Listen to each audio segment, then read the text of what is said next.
Shalom kekasih Kristus. Adakah hari-hari yang kita jalani memiliki kesulitan untuk dapat bergerak? Sepertinya ada sesuatu yang mengikat. Mari kita buka hati agar terjadi kelepasan dalam hidup kita. Salam, waktunya mengalami terobosan. Para pendengar renungan melekat dalam Tuhan, harapan saya kita semua dapat tertanam dalam kebenaran firman Tuhan, sehingga kita dapat melangkah dengan merdeka. Mari kita berdoa. Tuhan Yesus, buat kesempatan yang indah pada hari ini, kami bersyukur kepadamu, karena kami dapat kembali mendengarkan kebenaran firman-Mu.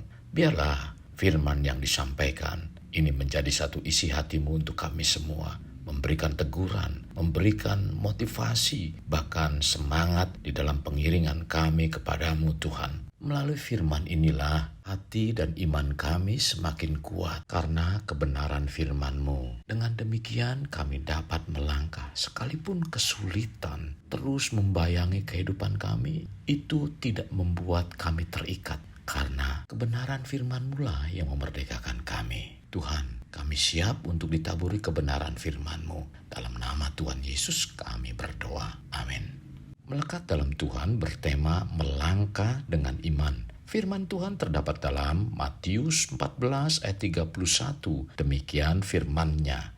Segera Yesus mengulurkan tangannya, memegang dia dan berkata, "Hai orang yang kurang percaya, mengapa engkau bimbang?"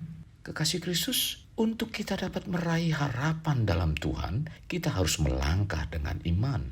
Melangkah dengan iman bukan berarti kita bertindak secara membabi buta dalam menuju hal-hal yang tidak diketahui oleh kita. Melangkah dengan iman juga bukan tanpa berpikir panjang.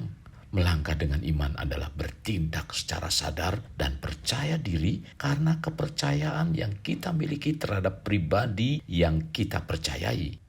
Jadi, untuk melangkah dengan iman, kita terlebih dahulu memastikan bahwa pribadi yang kita lalui itu kokoh dan benar. Karena dengan mengetahuinya, kita dapat memohon untuk meminta sesuatu.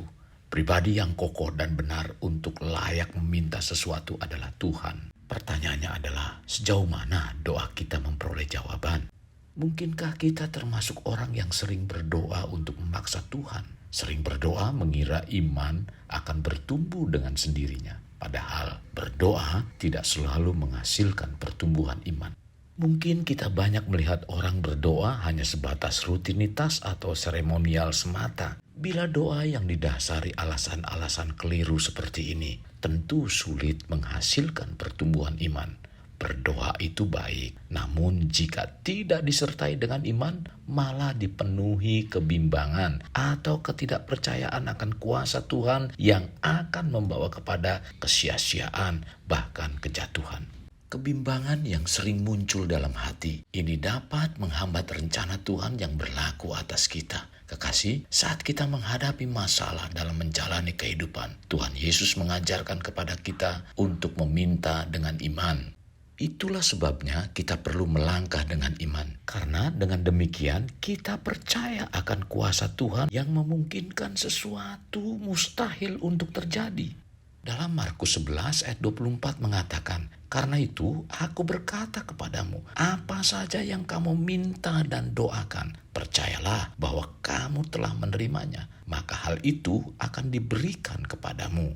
Ayat ini mengingatkan kisah Petrus yang berjalan di atas air. Petrus sebelum ia dapat berjalan di atas air, pada awalnya Petrus percaya maka ia menerima mujizat yang ajaib, yaitu berjalan di atas air. Dari kisah mujizat yang dialami Petrus, diceritakan bahwa Petrus tidak berjalan di atas air bersama-sama dengan Tuhan sampai kembali ke perahu. Melainkan Petrus tenggelam saat merasakan tiupan angin, sehingga Petrus tidak lagi melangkah dengan iman karena hatinya bimbang. Jadi ketika logika kita bekerja, sulit rasanya percaya bahwa sesuatu yang di luar logika bisa terjadi. Oleh karena itulah kita harus mempergunakan iman untuk bisa percaya sepenuhnya kepada kuasa dan kasih Tuhan. Berbicara iman adalah sesuatu yang ada di depan dan itu belum terjadi. Demikian juga dengan bimbang yang diawali oleh perasaan khawatir, merupakan sesuatu yang ada di depan dan juga belum terjadi. Iman dan khawatir adalah sama-sama sesuatu yang ada di depan dan belum terjadi. Iman adalah sesuatu yang positif, sedangkan khawatir sesuatu yang negatif. Maka mana yang hendak kita pilih untuk dijadikan dasar dalam kita menjalani hidup? Dalam Ibrani 11 ayat 1 mengatakan, iman adalah dasar dari segala sesuatu yang kita harapkan dan bukti dari segala sesuatu yang tidak kita lihat. Kekasih Kristus, hal-hal luar biasa dapat terjadi ketika kita mengimani apa yang kita doakan. Kebimbangan hanyalah sesuatu yang menghambat terjadinya hal yang besar atas diri kita. Dalam Markus 21 ayat 21, Tuhan Yesus mengatakan, Yesus menjawab mereka, Aku berkata kepadamu, sesungguhnya jika kamu percaya dan tidak bimbang, kamu bukan saja akan dapat berbuat apa yang kuperbuat dengan pohon ara itu, tetapi juga jikalau kamu berkata kepada gunung ini, beranjaklah dan tercampaklah ke dalam laut, hal itu akan terjadi.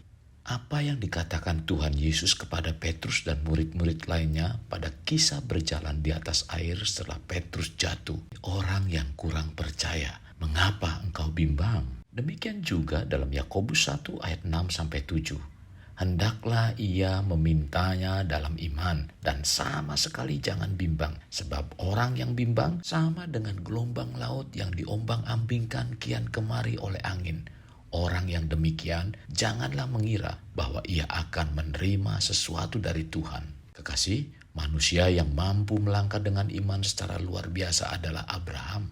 Iman yang dimiliki Abraham adalah iman yang sangat jauh melampaui jangkauan logika manusia. Itulah sebabnya Abraham disebut bapa orang beriman. Dalam Roma 4 ayat 20 mengatakan, namun ia tidak bimbang karena ketidakpercayaan, melainkan malah diperkuat dalam imannya dan tetap memuliakan Allah. Demikianlah hendaknya kita harus selalu melatih diri agar memiliki iman yang teguh dan kokoh untuk menerima janji-janji Tuhan. Berdoalah karena kerinduan yang dalam akan Tuhan bukan karena sebatas rutinitas dan seremonial belaka.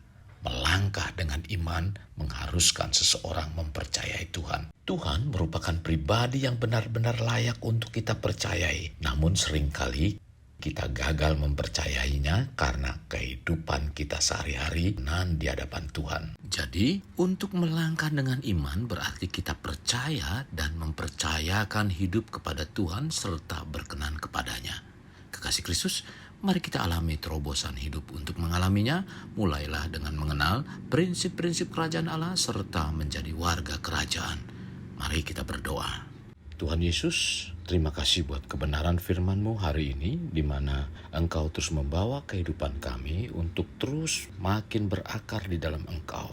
Dengan semakin berakarnya kehidupan rohani kami, membuat iman kami terus semakin kuat, bahkan semakin bertumbuh di dalam Engkau, mampu menghadapi berbagai macam tekanan hidup dan tidak mengalami kebimbangan karena ketidakpercayaan. Firman yang disampaikan pada renungan hari ini sungguh membawa kehidupan kami semakin melangkah dengan iman. Untuk hal ini terjadi dalam kehidupan kami, maka kami mengharuskan mempercayai Tuhan sebagai pribadi yang benar-benar layak untuk dipercayai.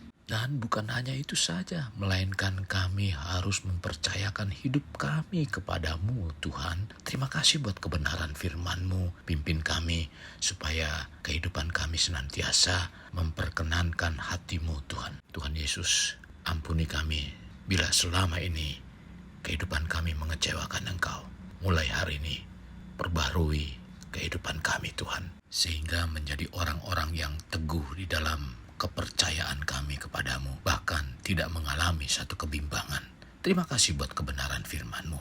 Kami percaya Tuhan akan terus memampukan kami untuk melangkah karena Roh Kudus yang terus menuntun dan membimbing kehidupan kami. Inilah doa dan permohonan kami yang kami alaskan dalam nama Tuhan kami Yesus Kristus kami berdoa. Amin. Kasih Kristus, mari kita akhiri dengan mengedahkan kedua tangan kita. Terimalah anugerah berkat dari Allah Bapa, kasih sayang daripada Yesus Kristus dan persekutuan dengan Roh Kudus yang mencurahkan berkat secara rohani, berkat secara jasmani dan berkat secara ekonomi, di mana berkat Abraham, berkat Ishak, berkat Yakub dicurahkan dan dilimpahkan dari saat sekarang sampai Maranatha tiba dalam nama Tuhan Yesus. Amin. Sampai jumpa di renungan berikutnya. Tuhan Yesus memberkati. Jangan lupa like, share, dan subscribe.